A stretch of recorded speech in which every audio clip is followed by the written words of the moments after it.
வணக்கம். All in one zone devotion சேனலுக்கு உங்களை அன்புடன் வரவேற்கிறேன். இன்னைக்கு நம்முடைய சேனல்ல நரசிம்ம பகவான் இருக்கார் இல்லையா, நரசிம்மமூர்த்தியின் வரலாற்று சிறப்பு பற்றி நம்ம தெரிஞ்சுக்கலாம். அது மட்டும் இல்லைங்க, ஒரு பக்தரின் கதையை பற்றி நம்ம இன்னைக்கு முழு விவரமாக தெரிஞ்சுக்கலாம். அதற்கு முன்னால் நம்முடைய சேனலை தான் ஃபர்ஸ்ட் டைம் பார்க்குறவங்களா இருந்தாலும் சரி, சப்ஸ்கிரைப் பண்ணாமல் பார்க்குறவங்களா இருந்தாலும் சரி, நம்ம சேனலை சப்ஸ்கிரைப் பண்ணிக்கோங்க.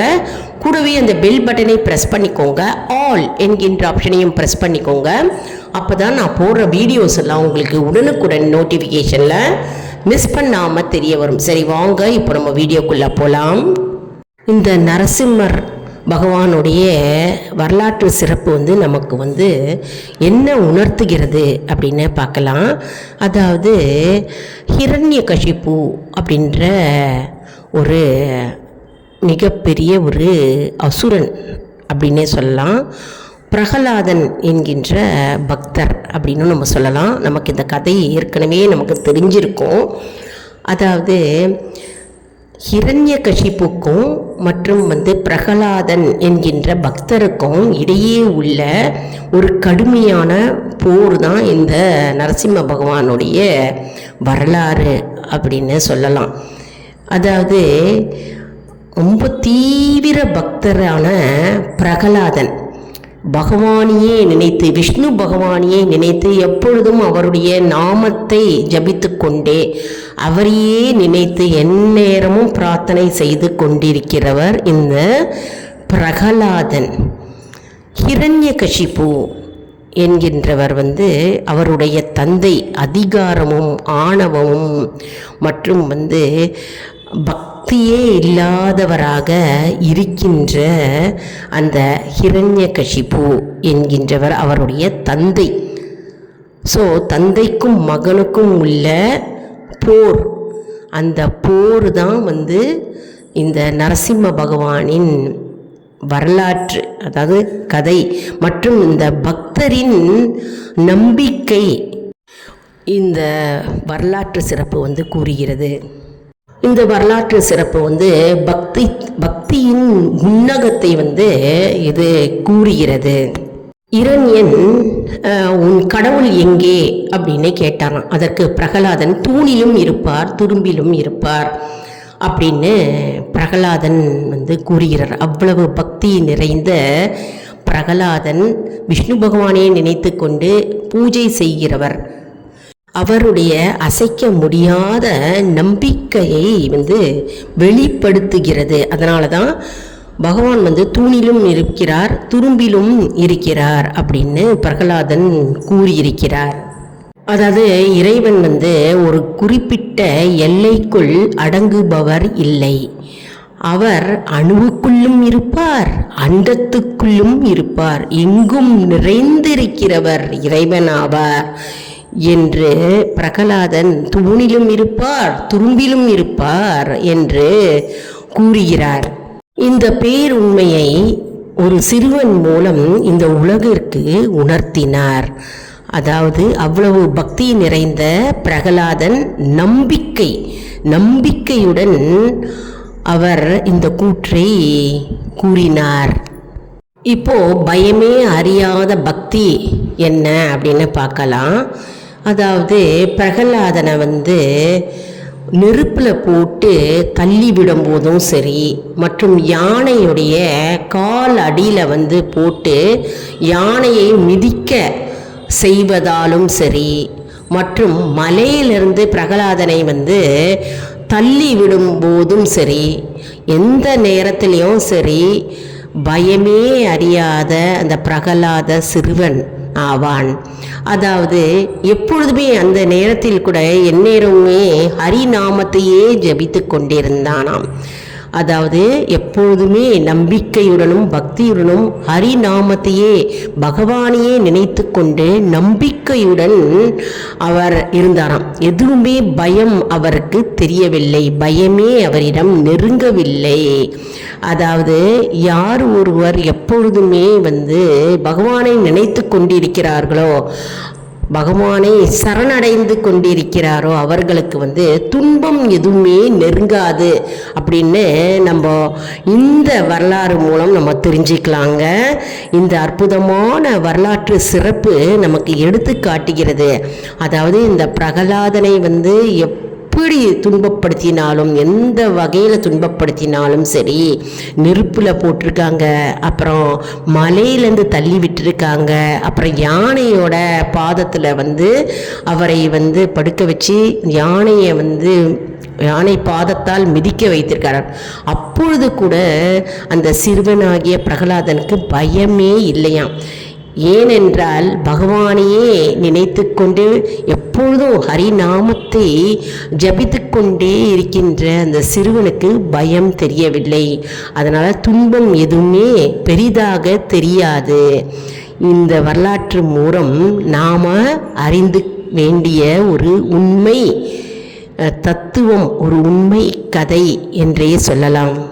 மேலும் யார் ஒருவர் இறைவனையே நினைத்து சரணாகதி அடைகிறாரோ அவர்களுக்கு இந்த உலகத்தில் எந்த துன்பமும் அவர்களுக்கு ஒரு பொருட்டாகவே தெரியாது.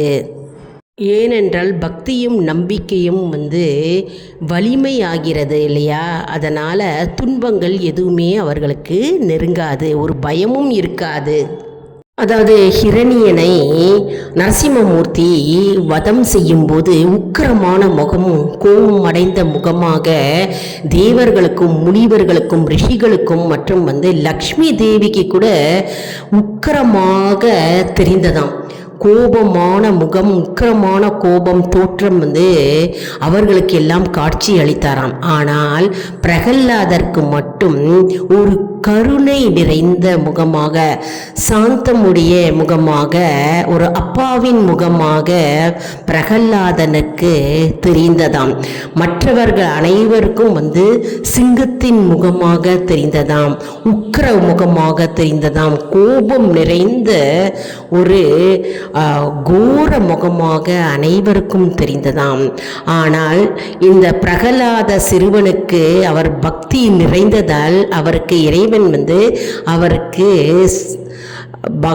அப்பாவின் முகமாக, கருணை முகமாக காட்சி அளித்தாராம்.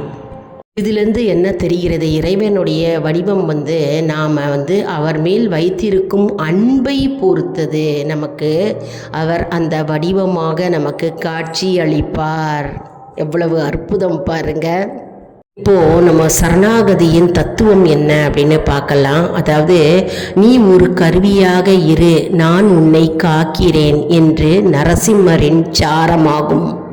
அதாவது தன்னை சிறுமைப்படுத்திய தந்தையிடம் பிரகலாதன் கோபப்படவே இல்லை. மாறாக என்ன செய்தாராம்? தன்னுடைய கடமையை சரியாக செய்து கொண்டே இருந்தாராம். இறுதியில் என்ன ஆயிற்றுனா, அவருடைய வாக்கு பலித்தது, அவர் மேல் இருக்கின்ற பக்தி பலித்தது. அதனால் நரசிம்மமூர்த்தி தூணிலிருந்து வெளிப்பட்டார். இந்த வரலாறு மூலம் நமக்கு என்ன பாடம் தெரிகிறது? இது என்ன வரலாற்று பாடம் அப்படின்னு நம்ம தெரிஞ்சுக்கலாம். அப்படின்னா, அதாவது நாம் நம்முடைய வாழ்க்கை, பிரகலாதனுடைய வாழ்க்கை வரலாறை பார்க்கும்போது நம்முடைய வாழ்க்கையும் எந்த தூணில் முட்டினாலும் சரி, மிக சக்தி வாய்ந்த ஒரு அற்புத சக்தி நம்மை காப்பதற்காக வெளிப்படும். அதாவது நம்முடைய நம்பிக்கையும் இறை பக்தியுமே நம்மை காப்பாற்றும் அப்படின்ற ஒரு வாழ்க்கை பாடம் பிரகலாதனின் வரலாற்று பற்றி நம்ம தெரிஞ்சுக்கலாங்க. அதனால தான் இந்த பிரகலாதனின் வாழ்க்கை வரலாறு நமக்கு ஒரு பாடமாக அமைகிறது. நம்முடைய வாழ்க்கையில் நிறைய துன்பங்கள் இருக்கும், நிறைய பிரச்சனைகள் இருக்கலாம். ஆனால் நம்முடைய வாழ்க்கையே ஒரு தூணில் முட்டுகின்ற மாதிரி நிலைமையில இருக்கும். ஆனால் நம்ம காப்பாற்றுறதுக்காக ஒரு அற்புதமான சக்தி காத்து கொண்டிருக்கிறது. ஏனென்றால் நாம் இறைவன் மீது அசாத்தியான நம்பிக்கையும் மற்றும் பக்தியும் மற்றும் சரணாகதியாக இருந்தால் மட்டுமே நமக்கு காப்பதற்கு ஒரு பெரிய ஒரு அற்புதமான சக்தி காத்து கொண்டிருக்கிறது எப்பொழுதுமே, என் நேரத்திலுமே. அதனால் நாம் என்னைக்குமே நம்பிக்கையை நாம் இழக்கக்கூடாது. நாம் இறை பக்தியுடனும் இறை சிந்தனையுடனும் பக்தியுடனும் நம்பிக்கையுடனும் எப்பொழுதும் இருக்க வேண்டும். இந்த பிரகலாதரின் வாழ்க்கை ஒரு பாடமாகவே நமக்கு அமைகிறது இல்லையா? என்ன அன்பர்களே, இந்த வீடியோ உங்களுக்கு மிகவும் பயனுள்ளதாக இருக்கும் என்று நான் நம்புகிறேன். இந்த வீடியோவுக்கு ஒரு லைக் கொடுங்க, இதை மற்றவர்களுக்கும் ஷேர் செய்யுங்கள், அவர்களும் பலனடையட்டும். மேலும் ஆல் இன் ஒன் ஜோன் அன்பர்களுக்கு ஒரு அன்பான வேண்டுகோள், நம்முடைய கம்யூனிட்டி போஸ்டில் கேள்வி பதில் நேரம் வருங்க. அந்த கேள்வி பதில் நேரத்திற்கு பதில் தாங்க. இதன் மூலம் நம்முடைய ஆன்மீக பயணம் எப்படி இருக்கிறது என்பதை நாம் தெரிந்து கொள்ளலாம் இல்லையா? இது சப்ஸ்கிரைப் செய்தவர்களுக்கு மட்டுமே தெரிய வருங்க.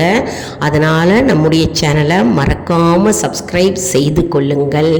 இது போன்ற வீடியோஸ் நிறைய கொண்டே இருக்கிறதுங்க. அற்புதமான இந்த வீடியோ பாருங்கள். யாரெல்லாம் இந்த வீடியோவை பார்த்து கொண்டிருக்கிறீர்களோ உங்களுக்கு ஒரு வரப்பிரசாதமே அப்படின்னு நம்ம சொல்லலாம். அதாவது இதிலேருந்து நம்ம பக்தியும் நம்பிக்கையும் நமக்கு எப்படி பிறக்கிறது அப்படின்னு நம்ம தெரிஞ்சுக்கலாம். பிரகலாதரின் வாழ்க்கை தத்துவம் ஒரு பாடமாகவே நமக்கு அமைகிறது இல்லையா? அடுத்த வீடியோவில் வேறொரு தலைப்புடன் உங்களை சந்திக்கிறேன். நன்றி, வணக்கம்.